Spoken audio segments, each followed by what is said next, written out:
안녕하세요. 나미야 사연 데이트입니다. 오늘 첫 사연, 남편분과 결혼한 지 5년 차라고 하시는데요. 깊은 고민이 있어서 사연을 보내셨다고 합니다. 어떤 이야기인지 같이 한번 들어볼까요?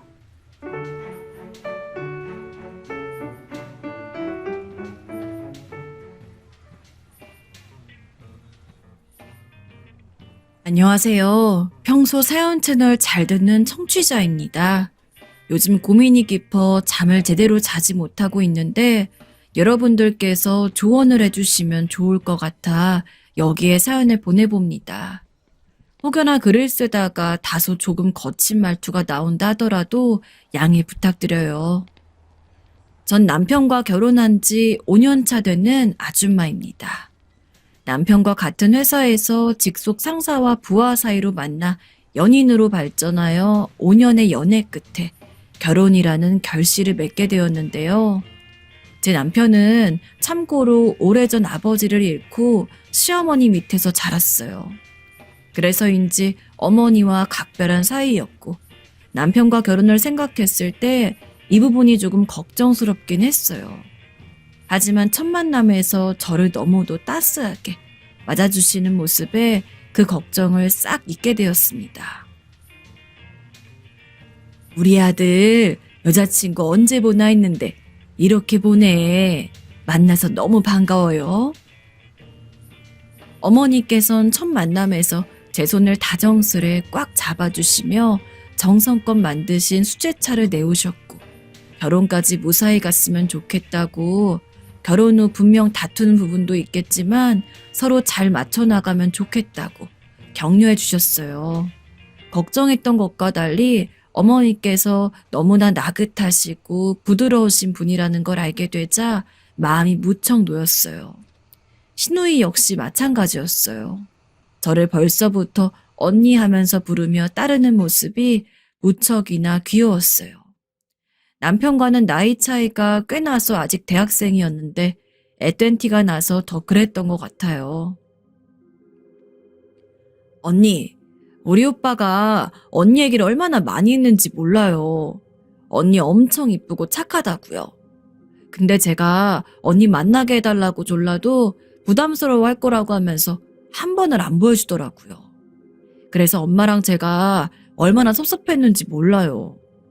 이제 한 식구 되는 거니까 마음 놓고 언니라고 해도 되죠? 만나서 같이 맛있는 것도 먹고요.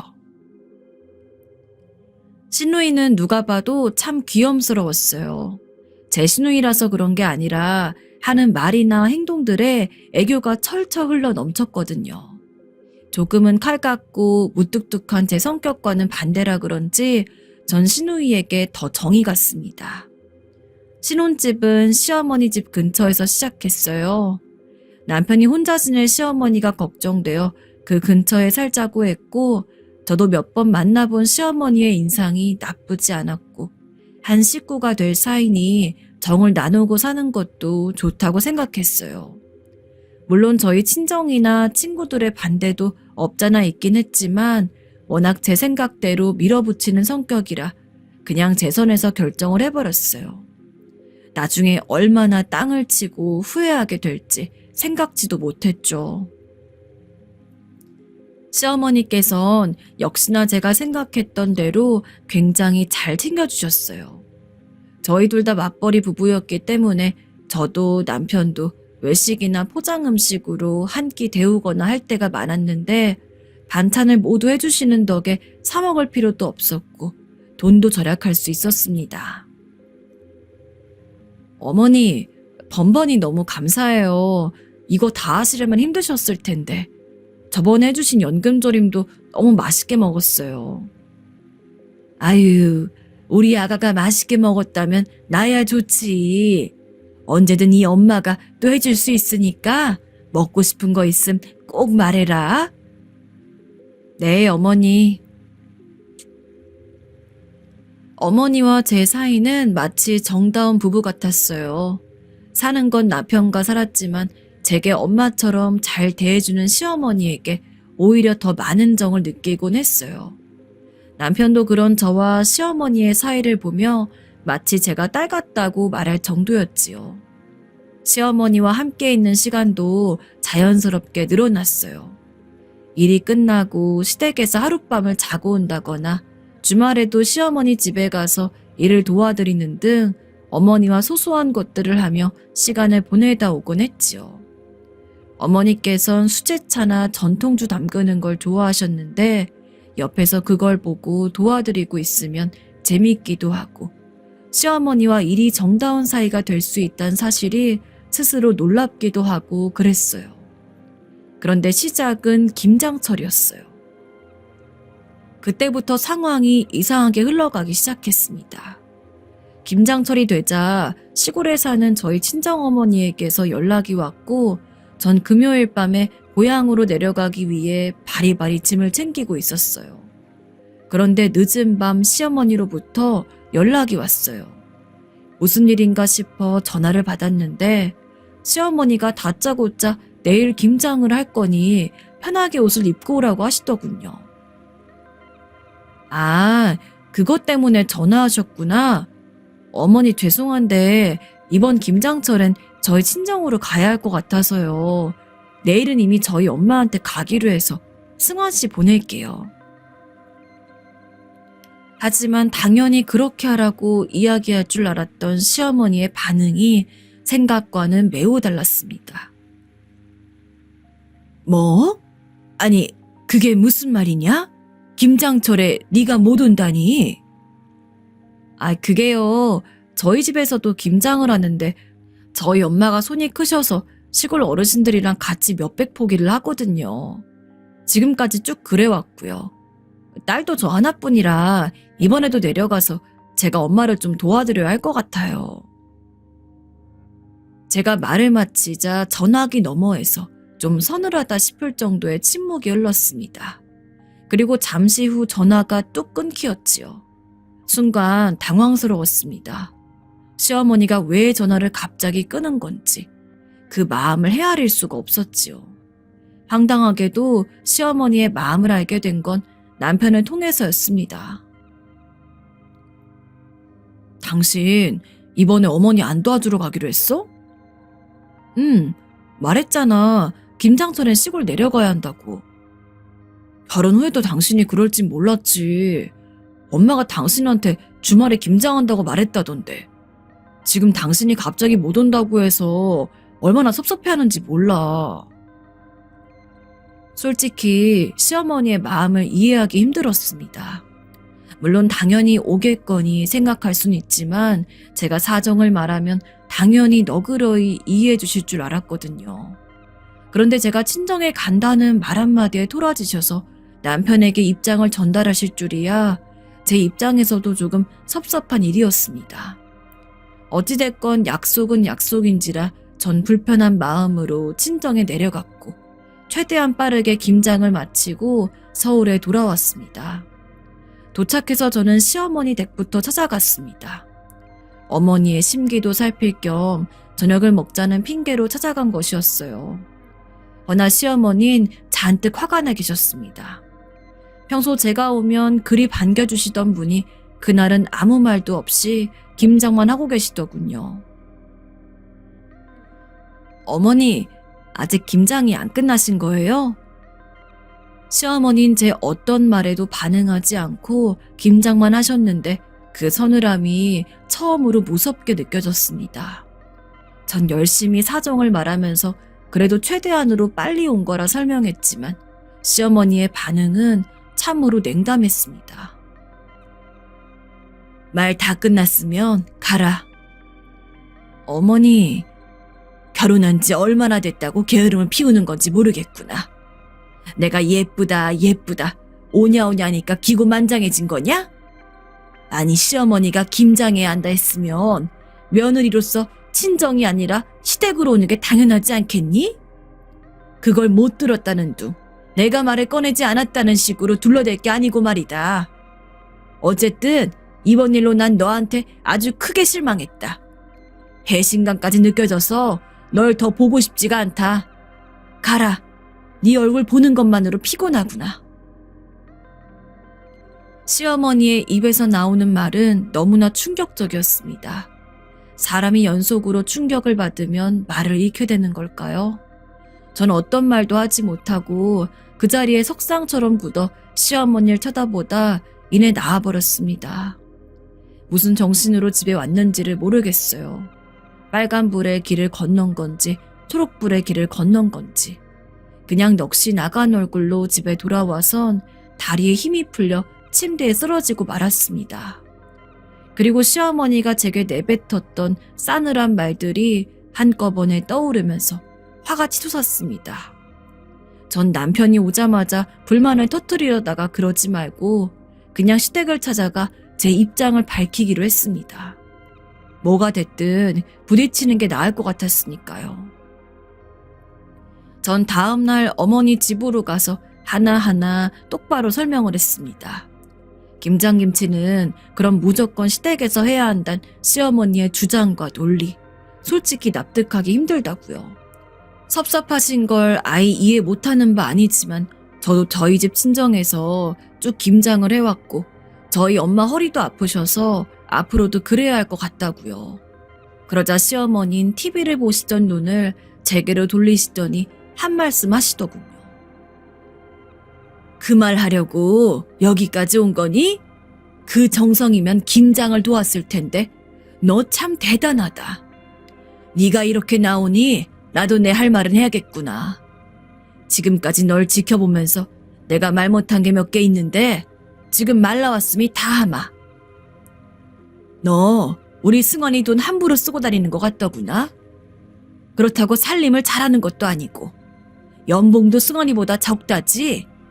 그럼 눈치껏 살림이라도 잘해야지. 여자가 돼서 빨래도 제대로 하나 못하니? 저번에 보니 승원이 와이셔츠는 막 구겨져 있지. 볼펜 자국도 그대로 있더구나. 그리고 청소는 그럴 거면 못하러 하니? 식탁은 먼지 투성이에 냉장고에 유통기한 지난 음식도 들어있던데. 매일까진 아니더라도 이틀에 한 번은 쓸고 닦고 다 해야지.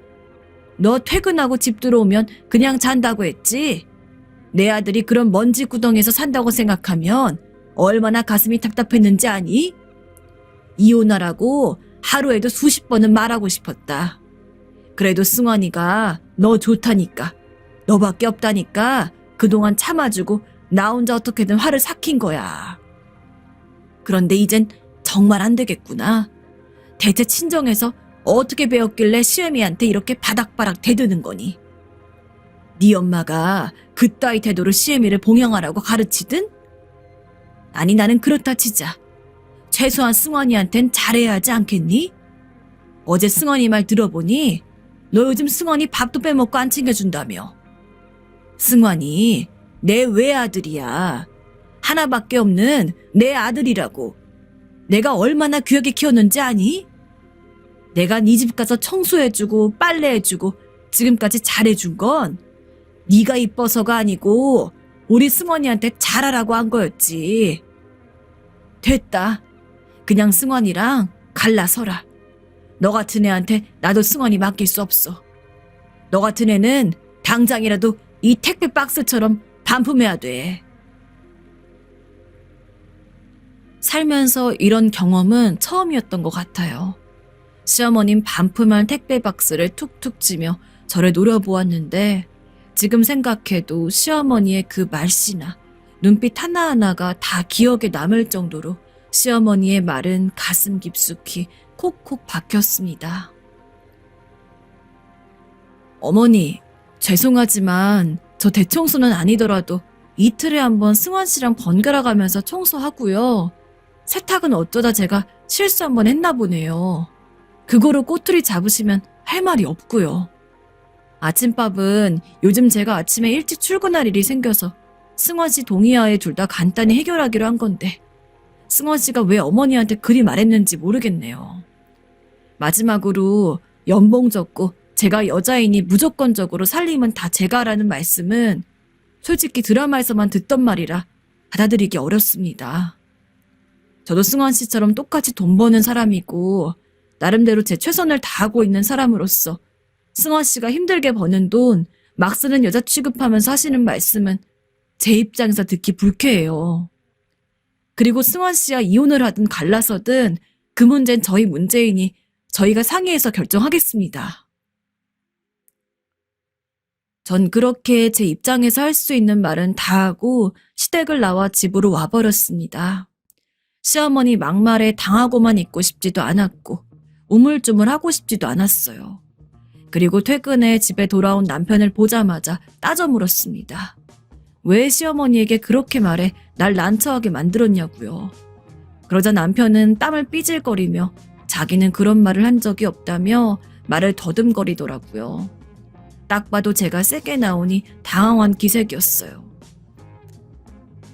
똑바로 말해. 어머니에게 어떻게 말한 거야? 나 너 속일 생각하지 마. 난 지금 자기한테 너무 실망해서 이혼까지 생각하고 있으니까. 아이, 그게 미안해. 내가 말이 헛나갔나 봐. 그렇다고 당신이 나한테 소홀하다거나 막대한다는 식으로 말한 적은 정말 없어. 맹세해, 진짜로. 헛나갈 게 따로 있지. 남편의 말을 듣고 있자니 우라통이 더 치밀어 올라왔습니다. 그런데 더 저를 열받게 하는 건 따로 있었어요. 남편과 말씀을 하던 중에 갑자기 초인종 소리가 들려나가 보니 신우이가 씩씩거린 얼굴로 서 있더라고요. 신우이는 들고 있던 가방을 제 쪽으로 획 팽개치더니 그야말로 적반하장을 이어갔습니다. 언니, 며느리면 며느리답게 굴어야죠. 김장하러 안 온 건 애초에 언니 잘못 아니에요? 그리고 엄마 말 듣자 하니 언니 우리 오빠 옷도 제대로 안 챙겨주고 밥도 굶긴다면서요. 내가 그 말 듣고 얼마나 어이없었는지 알아요? 뭐라고요, 아가씨? 아가씨가 우리 사는 걸 봤어요? 뭘 한다고 말을 함부로 해요? 봐야 알아요. 지금 봐도 알겠네요. 아유, 더러워. 쓰레기 버리긴 해요?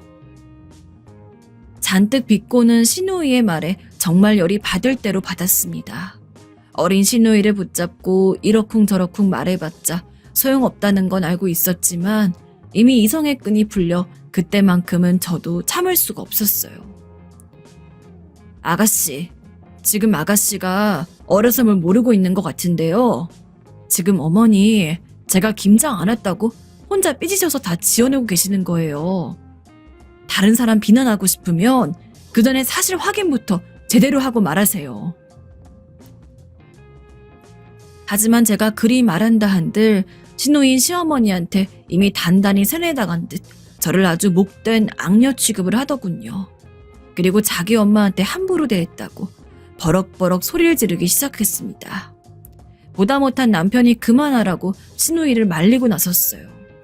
남편은 결국 크게 소리를 내질렀고 신우이를 밖으로 끌어내다시피 했습니다. 결국 그날 남편의 만류로 저와 신우이의 거친 말싸움이 끝나긴 했지만 전 신우이가 나간 후에도 분이 풀리지 않아 혼자 밖으로 나갔습니다. 그리고 마음이 추슬러지지 않아 술을 먹다가 저도 모르게 친정엄마에게 전화를 건 것 같아요. 대화 내용이 제대로 기억나진 않지만 아마도 상황 설명을 했던 것 같습니다. 다음날 친정어머니가 집으로 올라오셨더라고요. 엄만 오자마자 사위부터 찾으셨습니다. 제가 그러지 말라고 내가 해결하겠다고 해도 막무가내였습니다. 내가 오늘 할 말 못하고 가면 화병 나서 죽을 것 같아. 말리 생각 말어. 얼마나 급하게 왔는지 신발마저 짝짝이를 신고 온 엄마를 보자 눈앞이 아찔했습니다. 마침 퇴근한 남편이 집에 들어오는 소리가 들리자 엄만 무거운 목소리로 남편을 불러 앞에 앉혔습니다. 그리고 어떻게 된 일인지 차근차근 설명을 해보라고 하더군요. 엄마의 차분한 말에 남편은 더 얼어붙어서 더듬더듬 어떻게 된 일인지 말했습니다. 엄만 제가 한 말과 남편의 말이 일치한다는 걸 확인하고 난 후에야 화를 내셨습니다. 김서방, 나는 자네 인성 하나 믿고 내 딸 맡긴 거야. 근데 이런 것 하나 중간에서 해결을 못해서 내 딸이 자네 어머니한테 그런 험한 소리 듣게 해? 자네 어머니한테 자네가 소중한 아들인 것처럼 내 딸도 나한테 눈에 들어가도 아깝지 않은 딸이야. 자네가 이 일 책임지고 해결 못하면 그땐 내가 사돈을 찾아갈 거네. 다른 건 몰라도 나는 내가 한 말은 꼭 지키는 사람이야. 남편은 갑작스런 저희 엄마의 분통에 놀라 일단 알았다며 고개만 열심히 끄덕였습니다. 엄마는 그렇게 남편의 대답을 확인한 후에야 차분하게 신발을 신고 밖으로 나갔습니다. 다행히 이 일을 계기로 남편은 일단 시어머니를 찾아갔고 말을 잘 전달한 듯 했습니다. 그게 먹혔는지 그 다음에 제가 시댁을 방문했을 때 시누인 저를 째려보기 바빴고 시어머니의 표정은 얼음장처럼 굳어 있었지만 둘 다 어떤 말도 덧붙이진 못하더라고요. 앞으로 집안일 정도는 저나 승환 씨가 알아서 책임지고 하고 있으니 더 이상 저희 일에 간섭하지 말아주세요. 이렇게 선을 넘으신 행동을 한다면 저 역시 승환 씨랑 이혼할 겁니다. 시어머니는 특히 제 말에 부르르 떠는 게 보였지만 남편이 난리를 친 게 효력이 있는 건지 그저 입술만 꾹 다무셨지요. 그때 남편이 조심스레 이야기를 꺼냈습니다. 그리고 저희 계획대로 다음 달에 이사 갈 예정이에요. 뭐라고? 이사를 한다고? 이사라니 갑작스럽게 무슨 이사니? 어디로 가는 건데? 미리 말씀 못 드려 죄송해요. 그런데 이 집에 살 때부터 이미 이 사람과 얘기한 부분이에요. 지금 집이 아무래도 회사랑은 좀 멀어서 직장 근처로 옮겨야 할 것 같아요. 남편의 말에 시어머니는 세상이 무너진 듯한 표정을 지으시더니 재빠르게 저를 쳐다보았습니다. 책망하는 눈빛이었죠. 제가 그러라고 바람을 불어넣었다고 생각하시는 게 틀림없었습니다. 전 그래도 예의는 지켜야겠다고 생각하고 명절날 뵙겠다고 말한 후 자리에서 일어섰습니다. 한동안은 참 편했습니다. 불나게 오던 시어머니 전화도 없었고 시누이 소식도 더 들려오지 않으니 세상이 밝아 보이더라고요. 그저 제 일만 열심히 하면 되니 다시 일상으로 돌아온 것 같았습니다. 이제야 드디어 숨 좀 쉬고 사는 것 같았습니다. 그렇게 저는 남편과 이사 준비를 해가며 일상을 보내고 있었습니다. 조용하다 싶었는데 일은 터졌어요. 이삿날이었어요. 이날은 남편도 일찍 집에 들어오기로 했고 친정어머니도 오시기로 한 날이라 저 먼저 짐 정리를 마무리하고 있었어요. 그런데 남편이 없는 시간에 갑자기 시어머니가 저희 집에 왔더라고요. 연락도 없이 들이닥친 시어머니는 이삿짐을 한번 둘러보더니 땅이 꺼질 듯 한숨을 푹 쉬셨습니다. 니들 진짜 가는 모양이구나. 준비는 다 되었니? 네, 어머니. 어쩐 일로 오신 거예요? 김장김치 못 먹어봤잖니. 이거 갖다 주려고 말이다. 승원이랑 먹으렴. 시어머니가 온 이유는 황당하게도 이 모든 사건의 전말이 되었던 김장김치 때문이었습니다. 시어머니는 김치통을 꺼내 제 앞에 놓으시더니 휑한 거실을 둘러보며 다시금 한숨을 푹 쉬었습니다. 아가야, 내가 많이 생각해 보았는데 말이다. 그날은 나도 많이 흥분하고 너한테 실망이 컸던 나머지 심한 말들이 튀어나간 것 같다. 나도 많이 반성했다. 우리 정희도 그렇고. 그래서 말인데 마음 풀고 우리 다시 가족처럼 지내보면 어떻겠니? 시어머니의 속내가 빤히 보였습니다. 시어머니는 진정으로 제게 사과를 하는 게 아니었어요. 그저 억지 사과라도 해서 이사를 가지 못하게 아들을 곁에 두고 싶었던 거지요. 하지만 이미 시어머니의 본색을 본 저는 이럴 때일수록 시어머니께서 다른 생각하지 못하시도록 더 단호하게 나가야겠다고 마음먹었습니다. 그런데 제가 뭐라 말하려던 찰나 시어머니가 품에서 앨범 하나를 꺼내셨습니다. 겉표지만 봐도 뭔지 알 수 있었습니다. 평소 저에게 보여주곤 하셨던 가족 앨범이었지요. 우리 승환이 어렸을 때란다. 8살 때였지. 이때 다리를 크게 다쳐서 깁스를 했었거든. 아마 공놀이를 하다가 차가 오는 줄 모르고 달려들었을 때일 거야. 얼마나 놀랐는지 아직도 그날이 생생하다. 이건 말이다. 우리 승환이 11살 때야. 어버이날이라고 학교에서 나한테 줄 종이꽃을 만들어 왔는데 그게 친구들이랑 장난을 친 건지 그만 오다가 찢겨진 거야. 나한테 미안하다면서 엉엉 우는데 내 가슴이 더 아렸구나. 그냥 이사 안 갈 순 없겠니? 난 내 아들 보고 살아야겠다. 모든 걸 없던 일로 하자꾸나. 내가 네 눈치 보고 삼아. 그러마. 시어머니는 급기야 흐느끼시면서 마치 아들을 잃은 듯 서럽게 우셨습니다. 이사를 가는 게 무슨 아들을 영영 잃는 일이라도 되는 듯이요. 여기서 도저히 무슨 반응을 해야 할지 모르겠더라고요. 그래서 전 잠시 숨을 고르다가 어머니, 죄송하지만 이러셔도 소용없으세요. 라고 말했습니다. 그러자 제 말 한마디에 시어머니의 안색이 곧바로 돌변했습니다. 그리곤 주저없이 제 뺨을 때리시더군요. 네가 우리 아들 다 망쳐놨어. 여자 하나 잘못 들어오면 집안이 망한다더니 나 참. 그런데 그때였습니다. 비밀번호 키 누르는 소리가 들렸고 남편이 들어와 이 광경을 목격했습니다. 남편은 소스라치게 놀라서 무슨 짓이냐며 소리를 질렀어요. 그 이후 어떻게 되었냐고요? 남편은 그날 이후 자기 엄마에게 질렸다며 연락을 하지 않고 있는 상태이고 저 역시 몇 년간 시댁에 발을 끄는 상황입니다. 시어머니는 저희가 어디로 이사 갔는지도 모르고 있고요. 하지만 고민이 됩니다. 자기 어머니와 영영 인연을 끊고 살 수는 없을 텐데 혹여나 제가 시어머니와 다시 볼 일이 생길까 봐요.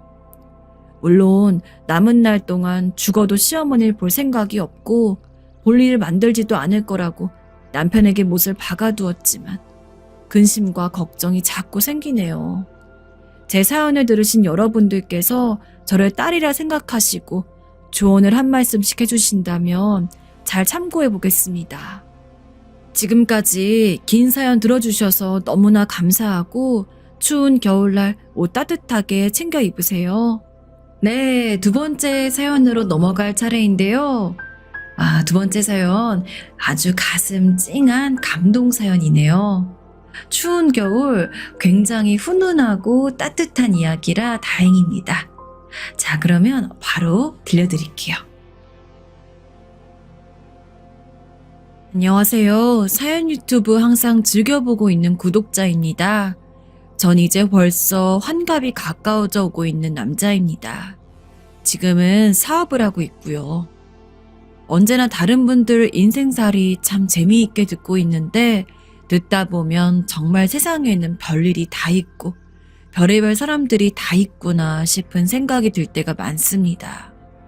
참 나쁜 사람들도 많고 반면에 좋은 사람들도 많고요. 그런데 오늘도 사연을 듣다가 생각해 보니까 저도 사연이라면 사연일 수 있는 일을 겪었던 게 있다는 게 기억이 났습니다. 다른 분들처럼 그렇게 재미있을진 잘 모르겠는데요.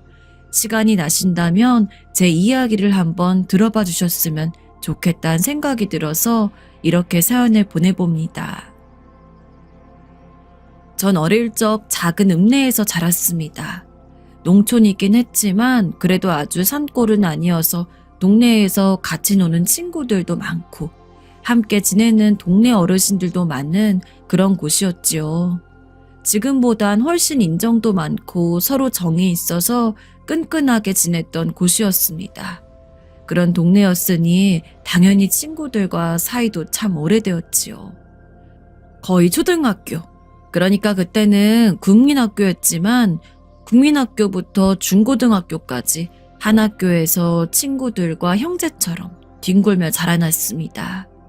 친한 친구들끼린 서로의 집에도 자주 다녀서 숟가락 개수까지 알 정도로 집안끼리도 친했지요. 하지만 대학에 진학할 나이가 되면서부턴 진로가 갈라졌습니다. 전 나름대로 공부를 잘했던 터라 서울로 진학을 하게 되었는데 어떤 친구는 경기도로 가기도 했고 다른 지방으로 가는 친구도 물론 있었어요. 하지만 대다수의 친구들은 우리 고향에 머물렀는데요. 야, 임마, 너 가면 우리 서운해서 어쩌냐? 뭘, 맨날 나한테 시비나 걸어놓고 뭐래냐? 너 서울 간다고 우리 잊어버리고 다른 친구들만 사귀면 안 된다. 알았냐? 제가 대학에 합격해서 서울로 가던 날 친구들이 그렁그렁한 채 제게 하던 말을 지금도 잊지 못하겠군요. 전 당시 나름대로 서울 안에 대학에 합격한 데다 어릴 적 아버지 뒤따라서 2번 올라가 본 게 전부였던 서울에 간다는 것에 흥분해 있었는데요. 하지만 그런 와중에도 친구들이 헤어지면서 아쉬워하는 것이 가슴에 남았습니다. 야, 너네 혹시 뭐 나중에 필요한 거 있으면 꼭 연락해라. 필요한 거? 그래, 넌 서울 가서 잘 나갈 거니까 나중에 우리 외면하면 안 되는 거다. 알았니? 당연하지. 횟수로 치면 벌써 40년이 가깝게 지나버린 옛일입니다. 지금 분들은 이해하지 못하겠지만 당시만 해도 지방과 서울에서 서로 연락할 수단은 전화밖에 없었지요. 심지어 우리 고향은 아주 작고 구석진 곳이어서 어떤 집엔 전화도 없었습니다. 다른 집에 전화를 해서 그 집을 바꿔달라고 해야 간신히 연락을 할 수 있었지요. 한번 고향으로 내려가려면 큰 마음 먹고 시간을 내서 가야 했고요. 그러니 아쉬울 수밖에 없었습니다. 그렇게 19살이었던 저는 기차를 타고 서울로 왔습니다. 부모님은 제가 서울로 대학을 가서 무척 기뻐하셨지만 시골에서 농사 지으며 사시는 분들의 경제 사정이 그리 좋을 리는 없었지요. 그래서 최선을 다해 공부를 해서 장학금을 타고 알바를 하면서 생활비를 벌었습니다. 그렇게 열심히 사면서도 또 함께 공부하면서 친해진 여자친구와 연애도 잘해서 대학 졸업쯤에는 결혼도 하기로 약속했지요. 여자친구는 서울에 사는 깍지인 같은 여대생이었지만 제 마음을 잘 알아주는 좋은 사람이었습니다. 이제 아내가 된 그 사람은 저한테 이리 말하곤 했어요. 당신은 너무 사람이 좋아서 탈이에요. 너무 사람을 잘 믿고 좋은 게 좋은 거라고 넘어가니까. 세상이 다 그런 거 아니겠어? 원래 알고 보면 선한 사람이 훨씬 많잖아. 그렇기도 하지만 아니기도 하죠. 잘 알고 좋은 사람이라 생각했던 사람도 사실 겪어보면 아닐 때가 많아요. 당신은 좀 사람을 조심할 필요가 있어요. 아내는 상당히 예리하고 야무진 구석이 있는 사람이라서 열심히만 사는 저를 못 믿어하기도 했습니다. 대학에 다니면서 알바도 여럿 하고 나름대로 같은 나이대 친구들보다는 훨씬 사회 경험이 많다고 자부했기 때문에 전 아내의 말을 귀담아 듣지 않았지요. 대학 생활 내내 장학금을 탔고 생활비도 제가 스스로 벌었어서 번듯한 기업에 취직까지 했으니 스스로에 대한 자신감이 넘쳐나던 시기였습니다. 회사에 다닐 동안은 별다른 일이 없었습니다. 전 건축학과 출신이라서 대기업 건설 쪽으로 취업을 했는데 아시겠지만 건설 쪽은 아무리 대기업이라 해도 일이 참 고되지요. 고생은 하는데 다른 분야로 취직한 친구들을 보면 고생에 비해 돈을 덜 받는 것 같은 기분도 들고 나만 일을 어렵게 하는 것 같고 그런 기분이 들곤 했습니다. 그 사이에 아이는 둘을 낳았고 아내는 아이들의 육아를 위해 직장을 그만두어서 생활비가 참 빡빡했거든요. 전 회사에 다니면서 나중에 제 개인 사업을 하기 위해 돈을 모으기 시작했습니다. 대기업이라 나름대로 봉급이 많았기에 다행이지 아니었다면 아마 불가능했을 겁니다. 20 중반에 일을 시작했는데 10년이 걸려서 간신히 2억을 모을 수가 있었습니다. 30 중반, 전 나름대로 일선에서 일하면서 여러 가지 실무에 대해 잘 알게 되기도 했고, 회사에서는 밑에서 치받고 올라오는 후배들과 경쟁하는 것에 좀 염증이 난 상태이기도 했습니다. 대기업은 그때나 지금이나 경쟁이 심했기 때문에 나이 먹어서 임원을 달지 못하면 좀 애매한 상태가 되곤 하죠. 그땐 그래도 지금보단 덜했지만 나름대로 힘이 든 면은 분명히 있었습니다. 그래서 그때 전 사업을 해야겠다는 생각이 들었습니다. 30 중반은 아직 젊은 나이였고 아는 것도 많은데 체력도 받쳐주는 시기였으니까요. 다만 아내를 설득하는데 꽤 많은 노력이 들었습니다. 아이들은 당시 9살, 7살로 한창 돈이 많이 들어갈 시기에 초등학생이었고 앞으로도 쭉 돈이 들어갈 일밖에 안 남았었거든요. 아낸 지금 당신 연봉으로도 아이들 키우려면 열심히 아껴야 하는데 무슨 소리냐고 타박을 했고 전 바로 그 점 때문에 사업을 하는 거라고 설득했습니다. 아이들 여유롭게 키우려면 회사에서 주는 월급이 아니라 제 사업 소득이 필요할 거라고요. 아낸 야무지고 활달한 성품이었지만 언제나 끝에는 제 말을 들어주곤 하는 사람이었습니다. 그래서 그냥 결국 저한테 하고 싶은 대로 하라고, 다만 사람 조심하란 당부를 했을 뿐이었지요. 전 그날로 사직서를 써서 제출하고 회사를 그만두었습니다. 해보신 분들은 아시겠지만 사업이라는 게 뿅 하고 한순간에 딱 시작할 수 있는 일은 아니지요. 전 여러 가지 서류며 이것저것 준비하는 동안 집에서 머물면서 살림도 좀 돕고 쉬기도 하며 시간을 보냈습니다. 그런데 그러던 와중 전화가 한 통 왔습니다. 지금처럼 발신자 표시 서비스가 보편화되기 전이라서 집 전화론 누군지 알 수가 없었지요. 여보세요? 거기 김영수 씨 댁이죠? 수화기 너머로 들리는 목소리는 무척 지친 듯 했습니다. 전 어딘가 낯익은 목소리라서 고개를 갸웃거리다가 나중에서야 누군지를 떠올렸지요. 너 박철성이 아니냐? 아, 나 기억하는구나. 당연하지 임마. 너 그동안 어디 있었어? 추석 때 내려가도 다른 지방 가서 소식 안 들린다고 애들이 그러더만. 박철성 그 친구는 어려서부터 고등학교 때까지 제법 친하게 지내던 친구였습니다. 그 친구는 제가 대학에 올라오던 딱 그 시기에 부모님과 함께 다른 지방으로 이사를 갔었는데요. 전 대학에 가서도 1년에 한두 번은 꼬박꼬박 고향에 내려가서 부모님도 뵙고 친구들도 만났지만 그 친구는 아예 소식이 끊긴 상태였습니다.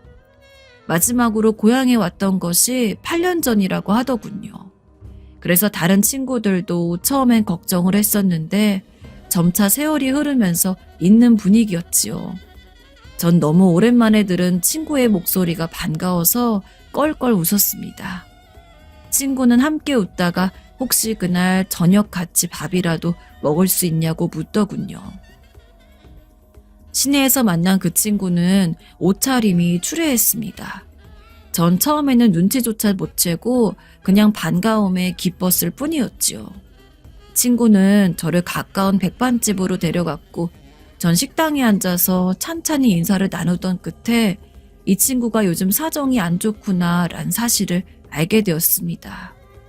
친구는 다 낡은 옷에 구두 밑창이 살짝 들린 것을 신고 있었고 무엇보다 안색이 아주 안 좋았어요. 제가 기뻐서 이야기를 많이 하는데도 그냥 웃으면서 대답 정도만 하는 것도 그리 상태가 좋아 보이진 않았습니다. 그나저나 무슨 일이야? 사실 지방 살다가 오늘 처음 서울 올라왔거든. 한 8, 9년 전쯤이었나? 고향 갔을 때 친구들한테 네 전화번호 받아뒀던 게 있어서 해봤더니 받더라고. 그 사이 한 번도 전화번호가 안 바뀌었나 봐. 그랬지. 신혼집을 아예 사서 들어와서 대출 갚느라고 움직이질 못했거든. 그냥 쭉 한 자리였지. 그랬구나. 넌 그때도 참 똑똑했지. 잘 풀려서 정말 잘 됐다. 친구는 어딘가 주눅이 들어 있었습니다. 밥을 먹으면서 대화를 나누다 보니 점점 더 친구의 지친 낯빛이 눈에 밟히더군요. 사실 그 친구는 제가 고향에 있을 때 가장 친하던 친구 중 하나였고 그만큼 성격도 좋은 녀석이었습니다. 뭐 하고 싶은 말 있어? 친구가 이야기를 좀 채 꺼내지 못해서 제가 물어봤습니다. 사실 어느 정도는 짐작하고 있었던 것 같아요. 사실 오랫동안 연락이 끊겼던 친구가 나중에 이렇게 갑자기 나타난다는 건 뭔가 이유가 있을 확률이 높지 않습니까? 그러자 친구는 움찔하면서 밥도 먹지 못하고 가만히 있더군요. 사실 친구가 아예 숟가락을 내려놓고 물을 마신 후에 저를 쳐다봤습니다. 이후 친구가 조용히 말해준 이야기는 슬펐습니다. 우리 고향에선 제법 잘 살았고 다른 사업을 위해서 다른 지방으로 가셨던 친구의 아버지는 사업 파트너에게 배신당한 후 파산하셨고 몇 년을 앓다가 돌아가셨다더군요. 친구는 지금 어머니를 모시고 있는데 아버지가 친구 명의로도 돈을 빌려서 현재 신용불량자가 되었고 급한 돈을 갚지 못하면 어머니 명의로 되어 있는 집까지 넘어가게 생겼다는 말이었습니다. 그래서 필요한 금액이 얼마인데? 2억. 뭐? 너무 많지. 알아. 그런데 내가 정말 여기저기 계속 구하러 다니고 있는데 믿을 사람이 별로 없어서. 아버지의 빚은 돌아가셔서 상속 포기를 한 덕분에 괜찮지만 사업을 하시면서 나와 어머니 이름 앞으로 대출에 사채비까지 써놓았어. 아예 살 수가 없는 지경이야. 돈 조금이라도 융통할 수 있다면 정말 고마울 것 같아. 영수야, 딱 몇 천만이라도, 아니 몇백이라도. 그러면 정말 마지막으로 남은 집이라도 넘어가는 걸 막을 수 있어서. 친구의 어머님은 지금 병을 앓고 계셔서 만약 집까지 넘어가서 나 앉아 버리면 그대로 돌아가실 가능성이 너무 높았지요. 전 가만히 물을 마시면서 생각을 해봤습니다.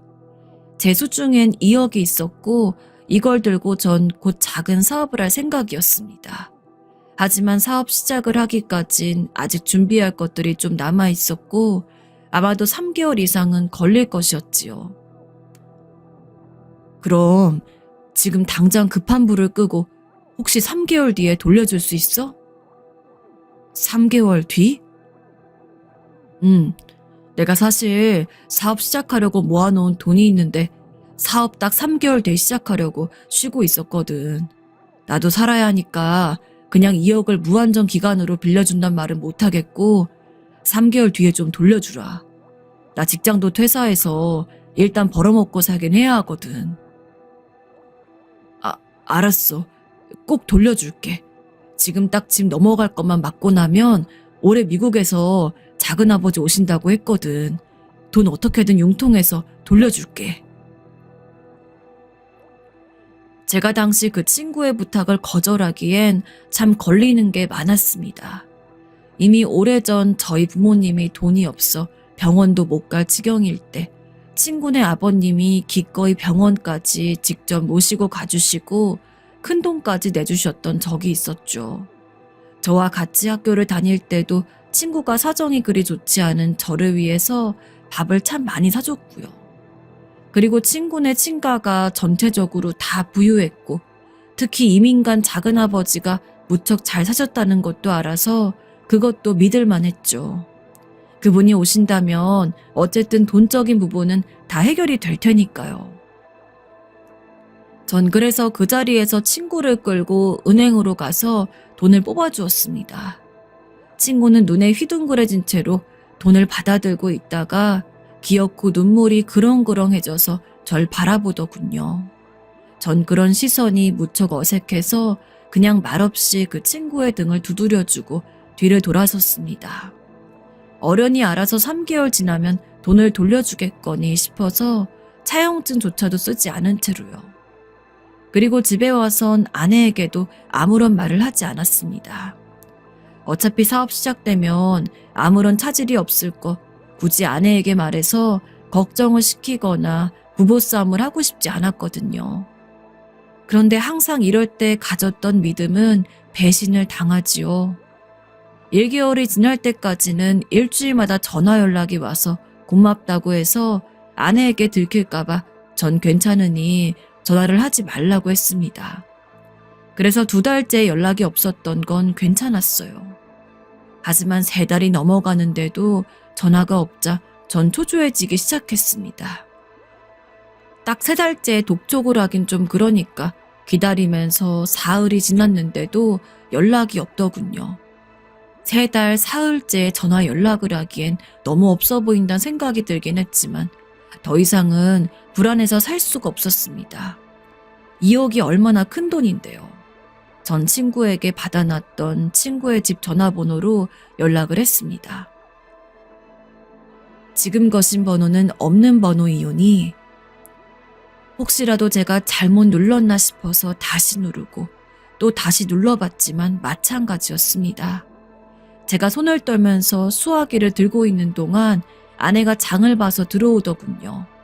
아이들이 깔깔 웃으면서 아내에게 안기는 소리가 지금도 귓가에 들리는 것 같습니다. 당신 전화 들고 뭐해요? 여보. 전 완전히 굳은 채로 제 앞에 놓은 현실을 자각했습니다. 나 돈떼인 것 같아. 목소리가 떨려 나왔습니다. 그 말로 심각성을 알아차린 아내가 급히 사정을 물어보았고 전 솔직히 다 털어놨습니다. 어차피 2억이란 돈을 떼이고서 거짓말해봤자 곧장 알아차릴 테니까 당연히 집안은 난리가 났습니다. 우리 집은 1,500만 원 정도 있던 비상금을 야금야금 깎아먹으면서 3달 동안 생활비로 써왔고 2억은 저희 생활비이자 제 사업자금이었습니다. 회사도 퇴직해버린 제가 무엇을 할 수 있었을까요? 그리고 그 직후 IMF가 터져버렸습니다. 친구가 돈을 돌려주지 않는 그 시기였지요. 회사에 있었어도 잘렸을 법한 금융위기 속에서 전 어떻게든 가정을 지키기 위해 노력했지만 소용이 없었습니다. 생활비로 당장 쓸 돈이 없는데 뭘 어쩔 수가 없더군요. 급한 대로 집을 팔려고 내놓았지만 경제위기 상황에선 나가지도 않았고 숨만 쉬는데도 돈은 계속 들었습니다. 아낸 급한 대로 아이들을 데리고 친정으로 들어가 버렸지요. 전 홀로 집에 남아서 팔리지도 않는 아파트와 계속해서 날아오는 고지서들과 싸웠습니다. 그때 이미 저희 부모님은 돌아가신 후였고 기댈 곳은 아무 데도 없었습니다. 사정이 급해서 주거라고 일을 알아보았지만 어떤 곳도 제게 자리를 내주지 않았어요.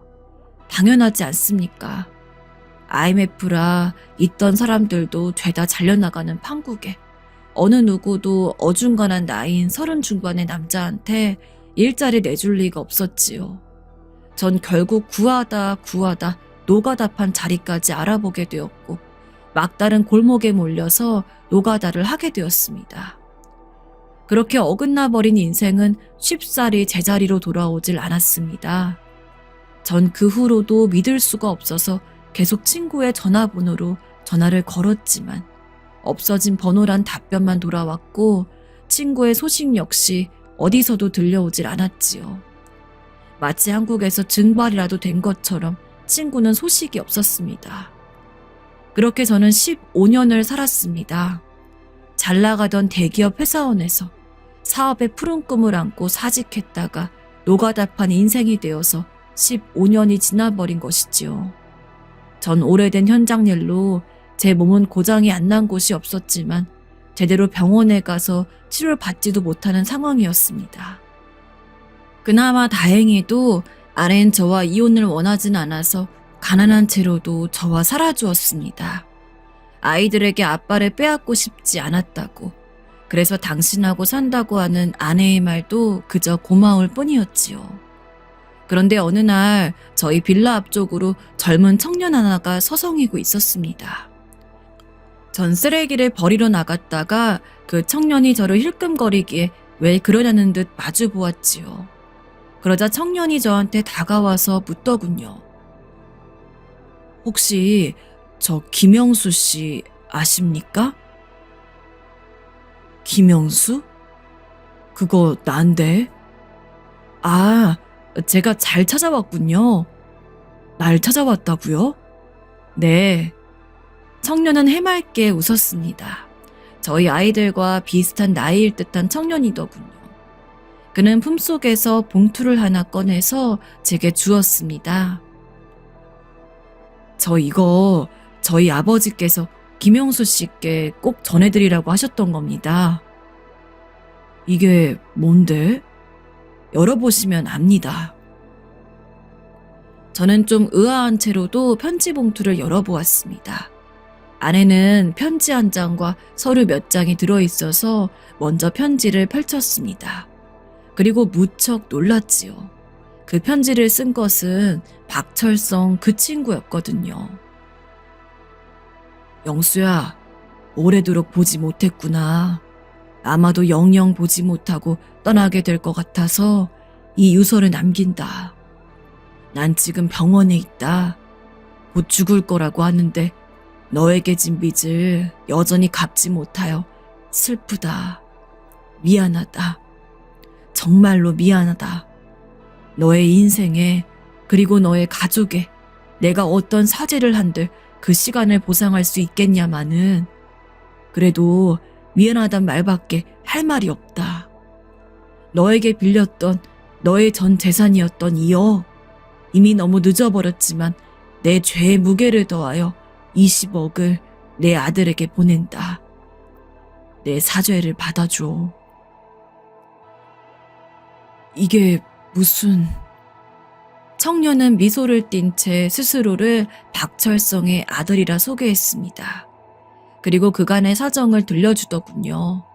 친구는 제게서 돈을 빌려간 후 집이 넘어가는 것을 막기 위해 금융기관에 2억 빚을 갚았다고 합니다. 하지만 예상치 않게 죽은 아버님이 어머님 명의로 빌렸던 사채 빚이 추가로 나타났고 어머님과 친구는 야반도주를 할 수밖에 없었다더군요. 그런데 그렇게 도망치던 중 미국에서 귀국한 작은 아버지가 친구를 데리고 곧장 다시 미국으로 갔다고 합니다. 친구는 혹시라도 다시 그 사채업자들한테 붙들릴까봐 두려워서 한국으로 돌아오지 못했고 친구들의 전화번호를 적은 수첩도 잃어버려서 아예 연락할 방도를 찾지 못했다고 합니다. 미국에서도 어렵게 살다가 10수년이 지난 다음 사업을 시작해서 돈을 꽤 벌기 시작했는데 불과 얼마 지나지 않아서 병에 걸려 죽은 거였지요. 그리고 사실 아버지께서는 용기가 없으셨던 것 같습니다.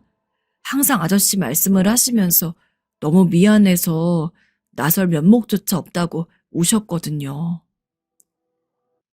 친구의 아들은 제게 고개를 숙였습니다. 아저씨 덕분에 저희 아버지께서 살아나셨고 저도 살 수 있었습니다. 감사합니다. 세상에. 전 눈시울이 뜨거워져서 눈가를 누르다가 결국 참지 못하고 울었습니다. 친구의 아들은 그 자리에서 저를 데리고 은행으로 가서 곧장 20억이란 돈을 계좌로 넣어주더군요. 20억. 이 돈이라면 이제 저희 식구는 조금 더 좋은 집으로 가서 조금 더 맛있는 걸 먹고 살 수 있을 거였습니다. 친구의 아들은 제가 납골당의 위치를 알려주었습니다. 미국에서 죽은 친구를 화장하여 그 죄를 한국의 납골당에 안치했다고요. 전 며칠 뒤 친구의 납골당에 찾아갔습니다. 납골당이 흔히 그렇듯 고요하고 고즈넉한 공간이었지요. 때이르게 죽음을 맞이한 친구의 사진이 그 작은 유리창 너머로 보였습니다. 네가 미웠는데 이젠 미워할 수가 없구나. 웃으려고 했는데 오히려 눈물이 나오더군요. 고맙다. 내 믿음을 오랜 시간이 지난 뒤라도 보답해줘서. 아무런 대답도 돌아오지 않았지만 전 어쩐지 사진 속 친구가 멋쩍게 웃는 것 같다는 생각을 했습니다. 전 납골당 안에서 정말 한참을 울었던 것 같습니다. 지금은 나름대로 여유로운 생활을 즐기며 살고 있습니다. 이걸 친구 덕이라고 해야 하겠지요. 비록 15년을 꽤나 고생하긴 했지만 그 후로 잘 살고 있으니 원망은 있고 고마움만 남기려고 합니다. 제 사연 들어주셔서 감사합니다. 눈물 젖은 마음으로 사연을 쓴 것 같은데 들어주셔서 감사하고 이야기는 여기서 이만 줄이겠습니다. 네, 이제 드디어 마지막 사연입니다. 오늘 남이와 사연 데이트 이 마지막 사연으로 유쾌하게 마무리할 수 있을 것 같은데요. 우리 사연자님께서 어떻게 고부 갈등을 해결하셨는지 직접 글로 써서 보내주셨습니다. 자, 그러면 이 통쾌한 이야기 바로 전달해 드릴게요.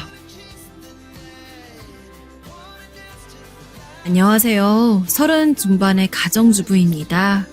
요즘 하도 집안에만 있어서 심심해 죽겠더라고요. 지루한 하루를 항상 사연 유튜브 들으면서 보내다가 제 사연도 좀 웃긴 게 생각나서 보내보려고 합니다. 제가 결혼을 한 건 20 후반쯤이었어요. 남편감은 졸업하고 나서 들어간 직장에서 만난 상사였고요. 전 꽤 어릴 때부터 캠퍼스 커플이나 사내 커플에 대한 환상이 있었는데 그걸 이루고 거기다 결혼까지 한 거였지요. 하지만 사실 결혼 전에도 결혼 후에도 좀 시댁 때문에 장벽이 있긴 했었거든요. 어디서부터 설명을 해야 할까요? 제 성격이 좀 특이한 편이라서 미리 말씀을 드리는 게 좋을 것 같은데요. 전 경기도 외곽 지역에서 자랐어요. 엄마가 시장에서 장사를 하셨고 아빠는 트럭으로 배달을 하셨는데요. 형제로는 오빠가 한 명 있었고요. 저희 집은 4명이 다 같이 목소리가 꽤 큰 편이었어요. 엄마도 한평생 시장에서 장사를 하신 분이라 성격이 장난이 아니었고 아빠도 트럭 배달만 30년이라서 목소리 크기로는 누구한테 지지 않았지요. 오빠는 고등학교 때 공부를 못해서 대학을 못 가고 바로 취업했는데요. 처음엔 건설 현장으로 나가는 것 같더니 무슨 지게차인가 그런 거 운전하는 걸 따서 일을 하더라고요. 오빠도 역시 그리 곱지만 않은 환경에서 일을 하는 터라 성격이 무척 거친 편이었고요. 그런 식구들 사이에서 사니까 저도 당연히 좀 거칠어졌어요. 그런데 외적으로 저는 집안에서 조금 예외적인 존재이긴 했죠. 사실 외가나 친가 모두 엄청 성격들이 다혈질인데다가 입도 걸고 체격도 힘도 좋았거든요. 여자 친척들도 모두 키 170은 기본으로 넘고 어깨도 어지간한 남자들보다 넓은 데다가 주먹도 잘 썼어요.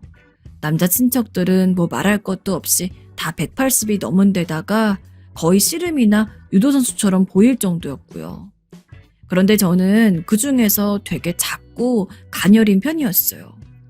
키가 160 정도 되는데 뼈도 좀 가는 편이고 날씬하고요. 저희 사촌 언니나 오빠하고 같이 서 있는 걸 보면 멀리서는 어른하고 애하고 있는 것처럼 보일 지경이래요.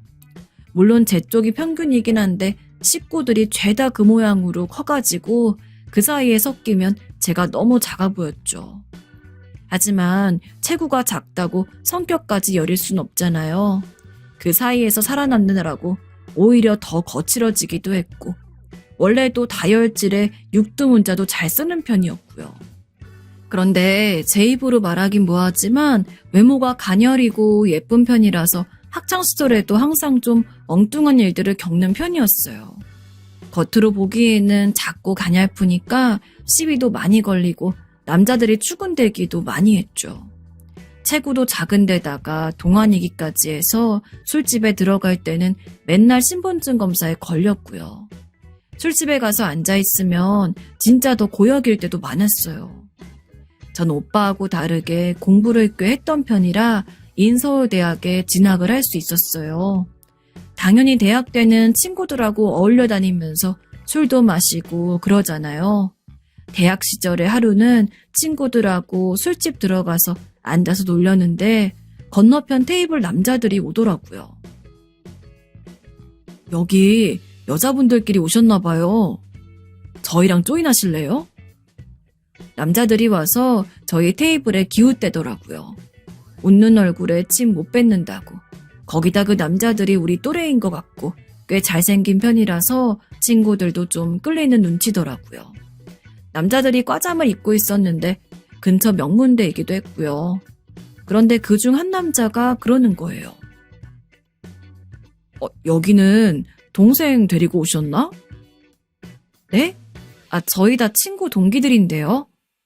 아니, 이쪽이요. 고등학생 아니면 중학생 같은데? 저한테 하는 소리였죠. 남자들은 제가 끼어 있으니까 좀 꺼려지는 것 같더라고요. 미성년자 술집에 데리고 오시면 안 될 텐데. 아무리 보호자 있어도 우리도 아직 20 초반이라. 법적으로 보호자 있으면 괜찮지 않아요? 아니, 그보다 전 미성년자 아니에요. 왔는데 뭘. 목소리 들으니까 더 그런데. 빌어먹게 제 목소리도 되게 어린애 같거든요. 갸냘프고 높고. 그래서 남자들은 당연히 제가 어린 동생이라고 생각하면서 친구들한테만 말을 걸었어요. 친구들은 재미있다는 듯이 웃으면서 제가 동기라고 이야기해줬지만 남자들이 믿질 않더라고요. 웬만큼 어려야 믿는다면서 사실 20 초반 어린 시절에 그 상황이 얼마나 황당하고 쪽팔렸겠어요. 전 결국 소리를 빽 질러버렸죠. 저기 나도 20 넘은 여자란 말이야. 알았어요. 알았어. 남자들은 귀엽다는 듯 혹은 귀찮다는 듯 말을 하더라고요. 진짜 자존심 상해서 저 학생증 꺼내서 가까이 있는 남자 얼굴 코앞으로 들이밀었어요. 그랬더니 그 남자가 눈이 커지더니 학생증하고 저를 번갈아 보더라고요. 아니, 월반이라도 했어? 공부 잘했나 보네. 어린데 대학에도 들어가고. 진짜 어처구니가 없더라고요. 진짜 내가 그렇게까지 애로 보이나 싶고요. 뒤이어서 다른 남자가 한 소리는 더 가관이었어요. 아니, 학생증 위조한 거 아니고?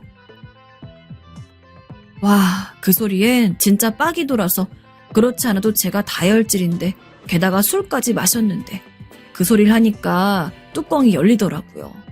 그래서 전 그 자리에서 말아두었던 소맥 한 잔을 원샷으로 마시고서 친구 앞에 있던 소맥을 남자 한 명한테 내밀었죠. 야, 그런 소린 나보다 술이나 잘 마시고서 해.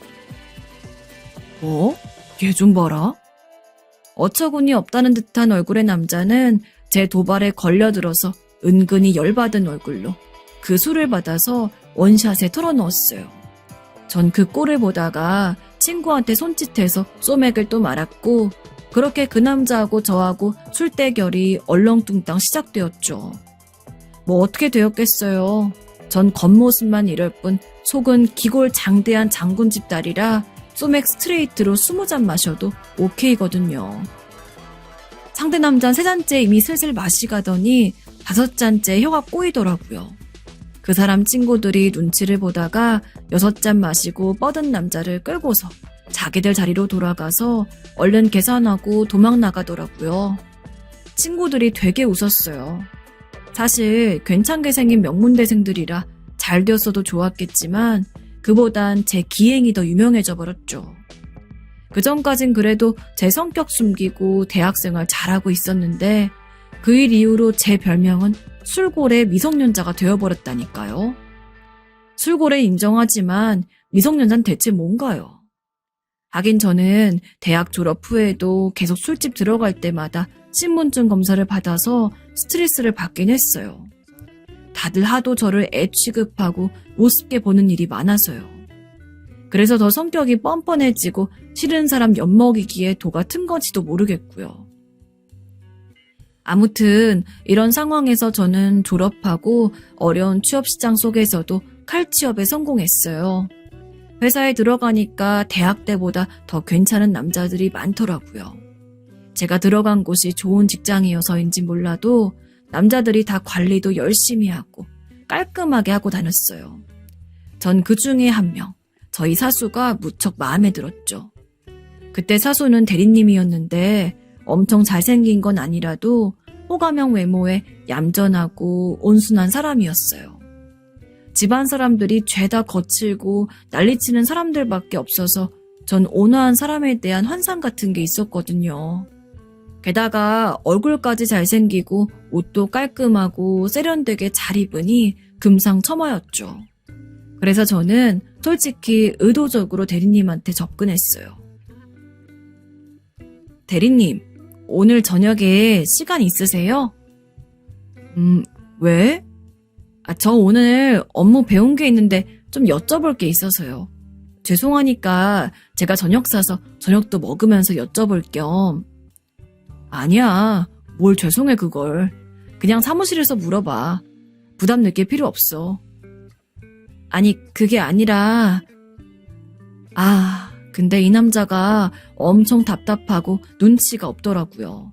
제가 계속 좀 호감이 있다고 시그널을 보냈는데도 완전 답답하게 못 알아채고 좋은 상사로만 굴어서 나중엔 속이 터질 지경이었어요. 전 나름대로 그때까지 제가 대쉬해서 못 얻은 남자는 없었거든요. 사내 커플에 대한 환상도 있고 대리님이 되게 근사해 보이기도 했는데 눈치가 완전 제로라서 뭐 아무리 꼬셔도 답도 없으니 원. 그래서 전 어느 날 회식 때를 노렸어요. 회사 대표님이 술 많이 마시는 걸 좋아하셔서 회식도 꽤 자주 있는 편이었는데 그때 아주 작정하고 대표님이 권하는 대로 술을 열심히 먹었지요. 괜찮아? 이렇게 많이 마셔도? 대리님이 아니나 다를까 걱정을 해주더라고요. 전 그게 기분 좋아서 고개를 흔들었죠. 좀 취하긴 해요.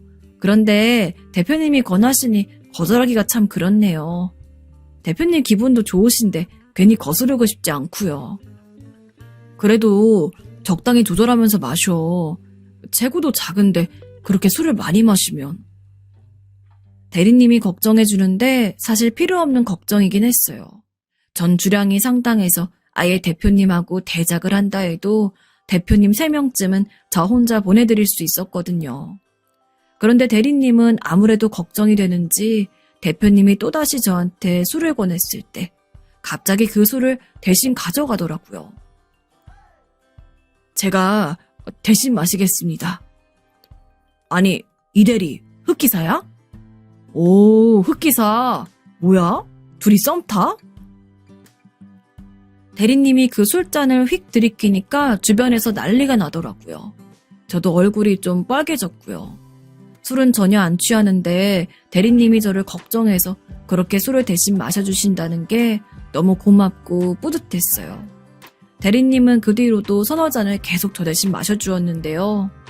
문제는 대리님의 주량이 정말 바닥이었다는 거였어요. 대리님은 회식이 채 끝나기도 전에 뻗어버렸고 전 저 대신 술을 드셔주셔서 그런 거니까 제가 책임지겠다면서 직접 모시고 나왔지요. 주변 사람들의 도움을 받아서 술에 떡이 된 대리님을 택시에 태우고 저도 같이 탔어요. 근처 괜찮은 호텔로 좀 가주세요. 택시기사 아저씨는 떡이 된 대리님과 저를 번갈아 보다가 조금 걱정스러운 얼굴이 되었지만 그 이상 참견은 안 하더라고요. 전 곧 도착한 호텔로 비틀거리는 대리님을 데리고 들어갔고 호텔 한 방에서 그날 밤을 지냈어요. 그리고 다음 날 대리님은 난리가 났지요. 당연히.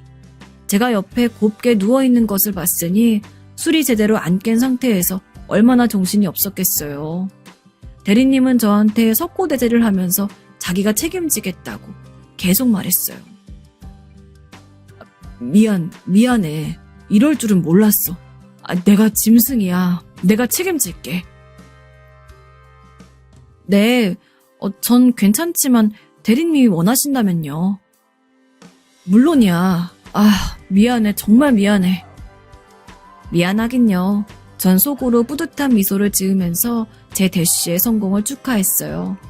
뭐 대리님도 저한테 호감이 아주 없는 건 아닌 것 같고 이 정도면 해피엔딩 아니겠어요? 누군가는 제가 좀 개념 없는 여자라고 할 수도 있겠지만 원하는 걸 얻을 수 있다면 이 정도는 문제가 아니죠. 아무튼 그래서 저희는 결혼을 하게 되었어요. 예비 시부모님을 찾아뵙고 상견례를 하면서도 별다르게 이상한 일은 없었어요. 예비 시부모님은 점잖고 온화한 분인 것 같았지요. 대리님, 그러니까 이제 제 남편이 될 사람의 성격과 거의 비슷하신 것 같았어요. 그래서 저는 아주 안심하고 결혼을 진행했는데요. 그런데 결혼하면서 알게 된 거였는데 남편한텐 형님이 2분 계셨어요. 나이 차이가 많이 나진 않는데 2분 다 이혼을 하셨더라고요. 아니, 큰형님은 이혼한 지 3년이 되셨고 둘째 형님은 저희가 결혼하는 동시에 이혼을 수속 중이셨어요. 위 형님 2분이 다 이혼하셨다는 걸 듣고 저희 오빠가 투덜거리더라고요. 야, 너희 시대에 이상한 거 아니냐 혹시? 어떻게 아들 둘이 다 이혼을 해? 아니거든. 오빠가 뭘 알아. 내가 너보단 잘한다. 나도 집에서 마누라한텐 완전 죽어서 기어다니고 우리 엄마도 그렇게 성격 센데도 우리 마누라한테는 잘하잖아. 요샌 그렇게 해야 이혼 안 당하는데 혹시 너네 시대에 다 안 그런 거 아니야? 그럴 리가 없어. 우리 남편하고 다 비슷한 분들이던데. 알아서 해라. 네 성격에 당하고 살 리도 없고 외려 기강 잡을 테니 뭐가 문제냐. 오빠는 투덜거리던 끝에 그렇게 말하더라고요. 뭐 맞는 말이긴 했죠. 제가 어디 가서 난리를 치면 쳤지 일방적으로 당할 성격은 또 아니었으니까요.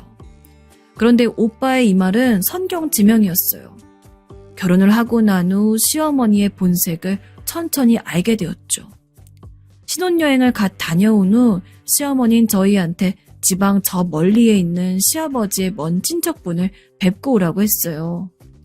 아니, 저희가 직계 가족까진 뵈러 갈 수 있었는데 그 친척분은 반개의 사돈의 팔촌. 아무튼 엄청 멀고 먼 사람이었거든요. 그런데 시아버지가 그분한테 신세를 진 적이 있어서 자식들도 모두 그분한테 인사를 해야 한다고 꼭 다녀와야 한다는 거예요. 아니, 솔직히 신세를 졌다는 게 돈 빌렸단 이야기던데 그게 저희랑 무슨 상관인가요? 돈 빌리셨다는 거죠.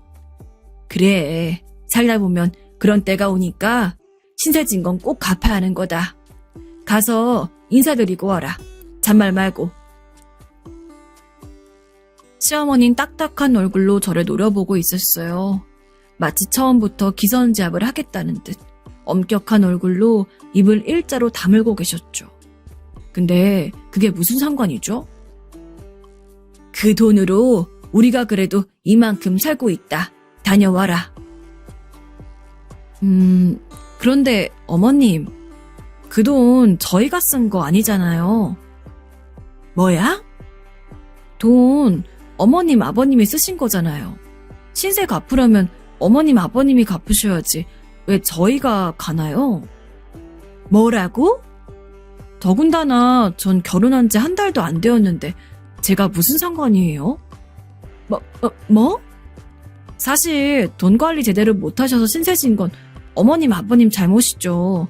저하고는 아무 상관도 없어요. 전 안 가요. 이희도 안 갈 거예요. 제 옆에 있어야 해서요. 전 별로 화도 나지 않아서 그냥 또박또박 제 의견을 이해하겠어요. 시어머니는 눈을 크게 뜨고 저를 보시는데 뭐라고 할 말도 생각나지 않는 듯한 얼굴이셨죠. 남편도 옆에 앉아서 말문이 막혀서 꼼짝도 못하고 있었고요.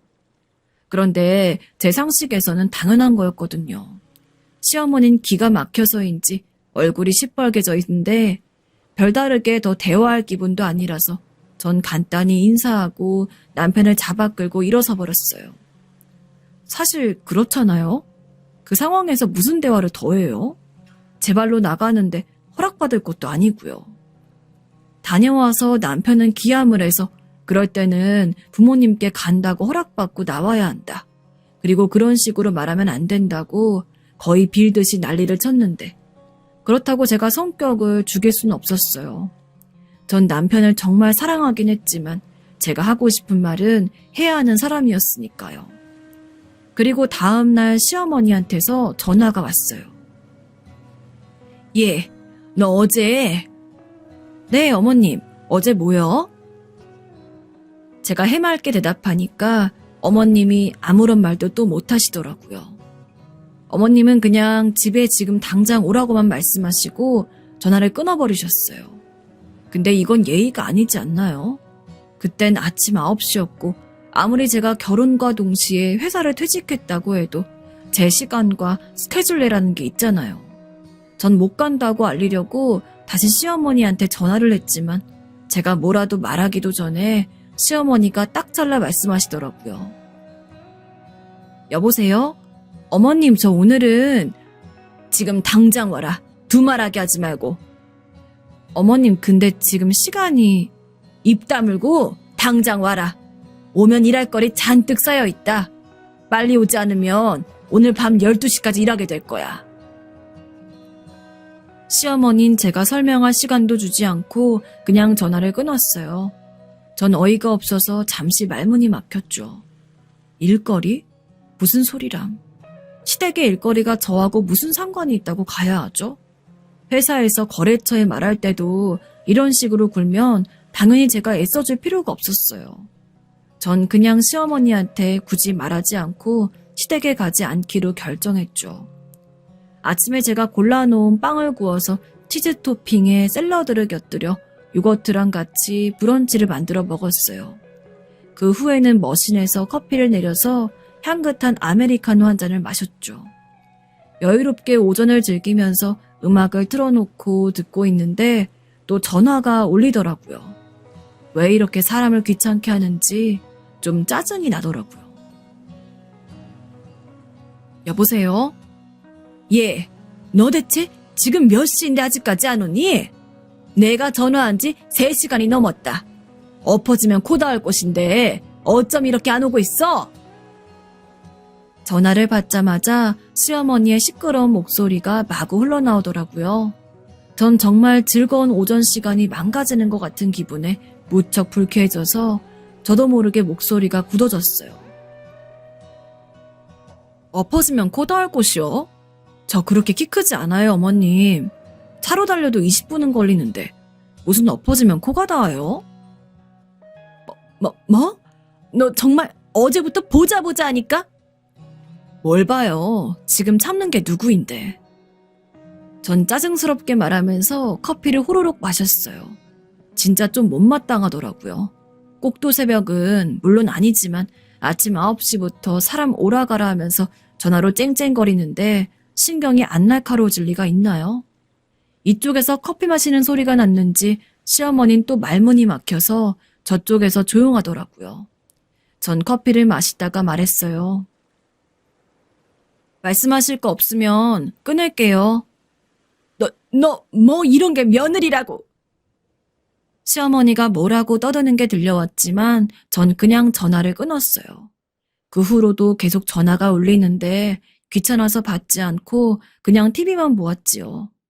전 남편을 무척 좋아했기 때문에 저녁 때 남편이 퇴근하기를 손꼽아 기다렸는데 남편이 그날따라 늦게 들어온다고 하더라고요. 좀 섭섭했지만 회사 일이 그렇다는 걸 알아서 참았는데요. 그런데 저녁을 먹고 들어온 남편이 몹시 지쳐 보였어요.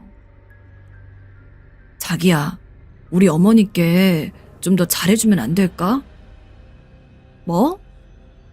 오늘 나 집에 다녀왔어. 부르시더라고. 남편의 말에 전 화가 훅 올라오더라고요. 저한테 상대가 안 되니까 남편을 불러서 시어머니가 뭐라고 지지고 볶은 모양이었어요. 전 화가 나서 눈을 찌푸린 채로 물었지요. 대체 어머님 왜 그러셔? 오늘은 아침에 갑자기 나 오라고 하시던데. 자기가 자주 와서 좀 얼굴 보길 바란대. 친딸처럼 아무 때나 오갔으면 좋겠다고.